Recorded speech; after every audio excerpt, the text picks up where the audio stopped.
Bismillahirrahmanirrahim. Assalamualaikum warahmatullahi wabarakatuh. Waalaikumsalam warahmatullahi wabarakatuh. Hamdan wa syukran lillah, amma ba'd. Bapak Ibu peserta TOT PD yang berbahagia, sampai kita pada sesi kali ini, yaitu kita akan bersama-sama nanti menyaksikan penampilan ya Pak Ahmad Fuad Hasan yang akan mempresentasikan sholat berjamaah ya Pak ya. Oke, baik, kepada Bapak Fuad Hasan, waktu sepenuhnya kami persilahkan. Kita lanjutkan anak-anak. Sebelumnya coba dilihat di papan. Ini ada tujuan pembelajaran. Yang pertama adalah melalui pembelajaran inquiry, kalian dapat menghubungkan hakikat salat dan zikir dalam mencegah perbuatan keji dan mungkar. Kemudian melalui teknik pembelajaran teknik everyone is teacher, kalian dapat menuliskan contoh perilaku ketakwaan sebagai pemaknaan salat dan dzikir dalam mencegah perbuatan keji dan mungkar di lingkungan sosial. Yang ketiga, melalui pembelajaran berbasis produk, kalian dapat membuat quote tentang salat dan dzikir mencegah perbuatan keji dan mungkar dalam media sosial dan media lainnya. Tapi hari ini anak-anak kalian akan membahas tentang materi tentang salat terlebih dahulu. Untuk zikirnya kita lanjutkan di pertemuan yang akan datang. Selanjutnya silakan dilihat lagi infografis seperti ini. Kira-kira ada yang sulit memahami atau paham saja? Dari langkah pertama adalah memahami tentang makna salat dan zikir. Kemudian setelah itu diamalkan. Setelah diamalkan pasti akan meraih ketakwaan untuk menghindari perilaku tercela.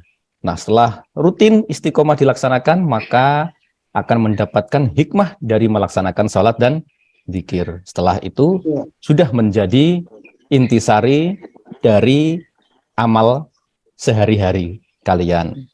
Mungkin ada yang ingin bertanya tentang infografis ini? Sudah paham ya? Siap. Kita lanjutkan, ini sedikit tentang ayat surah Al-Ankabut ayat 45. Kita garis bawahi, innas sholata tanha 'anil fahsya'i wal munkar. Yang artinya bahwa sholat akan mencegah dari perbuatan keji dan mungkar. Oke anak-anak, sekarang coba dilihat gambar di layar. Kira-kira gambar apa ini? Azan Pak, azan. Azan, mantap. Azan. Allahu Akbar. Mungkin ada yang melihat yang lain? Iya, Sukri itu Pak Guru, Sukri. Oh, Sukri kenapa? Itu suaranya bagus Pak Guru. Iya, yang nakal itu memang. Masya Allah. Ada yang nakal tidak mau masuk salat Pak Guru. Siapa yang nggak mau sholat siapa? Ada yang memaksa Pak. Kita nasihati, kita ajak. Ada yang memaksa. Jangan didiamkan. Iya. Pinter Minah ya. Minah atau Aminah panggilannya ini? Aminah Pak. Oh, Aminah. Siti Pak. Oke. Baik anak-anak. Sebelum kita lanjutkan, Bapak akan membagi kelompok kalian menjadi 2 kelompok terlebih dahulu. Kelompok pertama akan diketuai oleh Waluyo, kemudian kelompok yang kedua akan diketuai oleh Anas. Jadi masing-masing nanti mengikuti dari ketua kelompok masing-masing ya. Sudah ditentukan kelompoknya masing-masing. Nah, untuk selanjutnya coba dilihat. Ada 2 pantun. Mungkin dari kalian siapa yang mau unjuk gigi untuk membaca pantun? Saya Pak Guru. Ayo silakan. Ya, cari barang lama di gudang. Mengikat pagar dengan kawat. Cakep. Jadikan hidup lebih terang.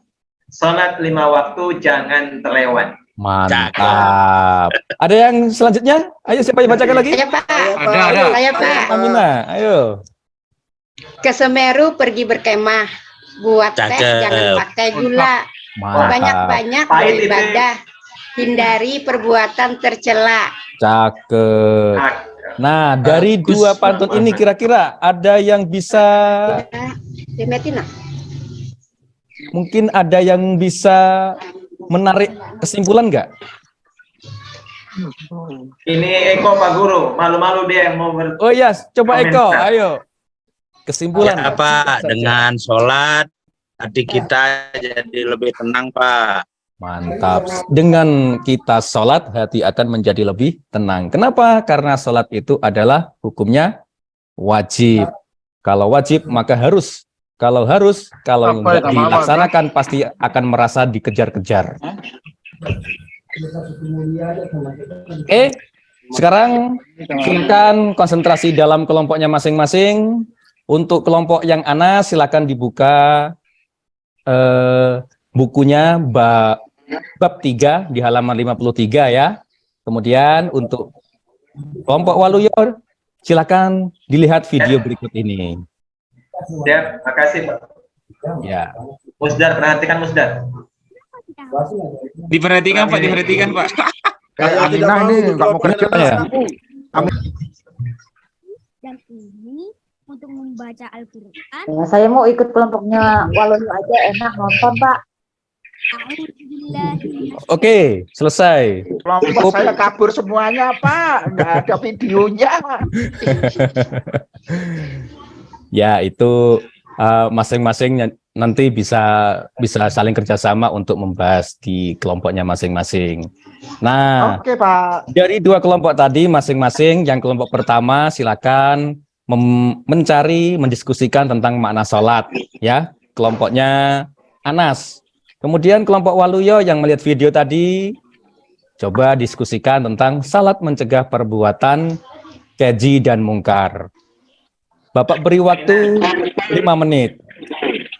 Ya Aminah nanti mewakili kelompoknya kita. Kelompok berapa Pak? Kelompok 1. Kelompok 1. Iya. Kelompok kita Bu. Maria mewakili kelompok ini, kelompok 2. Saya di kelompok Waluyo Pak. Saya sudah nonton Ya, video. nanti diajak kelompok 1 atau kelompok 2 yang terlebih dahulu. Sabar. Sudah Pak, kelompok 1 Pak. Siap. Sudah semua ya? Oke, kita lanjutkan. Selanjutnya silakan disampaikan hasil diskusinya. Kelompok yang pertama silakan, siapa? Makna sholat. Siapa yang membacakan? Aminah Pak. Aminah, ayo Maria. Sholatnya. Ya, Makna Aminah mewakili sholat. kelompok 1 Pak. Sholat berarti doa. Kemudian Mantap sholat sekali. secara istilahnya dimulai dari takbiratul ihram sampai salam. Itu Mantap. aja Pak hasil diskusi Iya. kami Pak. Mantap berdiri. Ya udah. Sebelum Bapak akhiri, ini Bapak ada oleh-oleh untuk kalian. Mau nggak oleh-oleh? Mau. Pasti PR Bapak nih, pasti PR. Wah, PR nih Pak. Nih. Oleh-olehnya pasti berharga oleh-olehnya. PR pasti Bapak nih. Baju ya Pak. Enggak. Ini oleh-olehnya bisa menambah pengetahuan kalian. Yang bener pulang dulu ya Pak. Iya. Dibawa pulang aja. Nggak usah pulang duluan. Dibawa pulang. Ini ada LKPD, nanti tolong dikerjakan di rumah. Boleh dibantu oleh abahnya, Alhamdulillah. atau adingnya, atau siapa, atau cucunya boleh. Nah, setelah itu besok dikumpulkan ya. Jangan lupa Siap, Pak, dikumpulkan. siap. Ya Pak. Sampai takut untuk tidak mengumpulkan. Oke anak-anak, sebelum kita akhiri, silakan ketua kelas untuk memimpin doa sebelum menutup pelajaran. Silakan, Nak Waluyo, atau yang mewakili. Baik, terima kasih Pak Guru, teman-teman sekalian. Coba diam dulu, orang mau doa. Amin. Ya teman-teman, kita sama-sama membaca Alhamdulillah untuk mengakhiri pelajaran agama pada sesi hari ini. Terima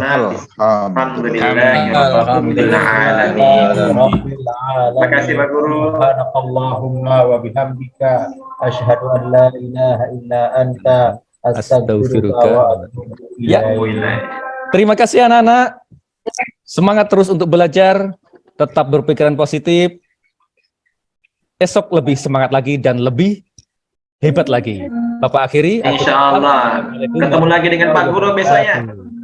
Insya Allah. Waalaikumsalam. Waalaikumsalam warahmatullahi wabarakatuh. Ya, terima kasih kepada Bapak Ahmad Fuad Hasan yang sudah mempresentasikan.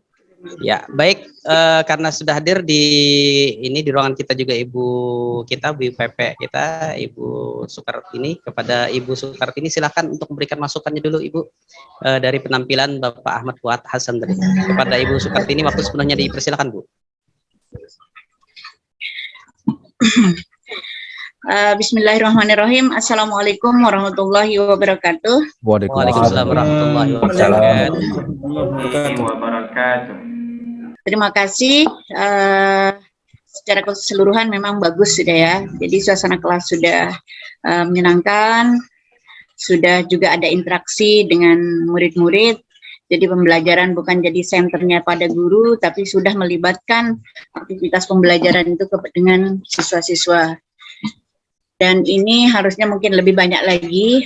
Hanya sedikit koreksi, memang di dalam modul ajar ini agak berbeda dengan yang RPP ya. Kalau RPP, diferensiasi itu diselip saja di RPP-nya, di kegiatan pembelajaran. Di kegiatan pembelajarannya diselipkan kegiatan yang berdiferensiasinya. Tetapi di dalam modul ajar, nama lain dari RPP sekarang di Kurmer itu kan bukan RPP lagi kita menyebutnya ya, tapi modul ajar. Modul ajar. Modul ajar. Ini kan ada istilahnya, kalau dulu kita mengenal namanya KI. Kalau di modul ajar kita mengenalnya menjadi CP Pak Nasir. CP. Dirubah menjadi CP, kemudian KD dirubah menjadi TP, tujuan pembelajaran. Nanti silabusnya berubah menjadi ATP. Kemudian baru di breakdown lagi menjadi modul ajar. Nah, modul ajar ini sebenarnya tadi itu ya, yang Pak Fuad sampaikan sebenarnya kemarin dia sudah kirim ke saya dalam bentuk modul ajar. Nah, memang ada begini, ada kemudahan bagi kita sekarang, bagi guru-guru ini ketika masuk di Kurmer. Pemerintah sudah menyediakan kita modul ajar itu ada.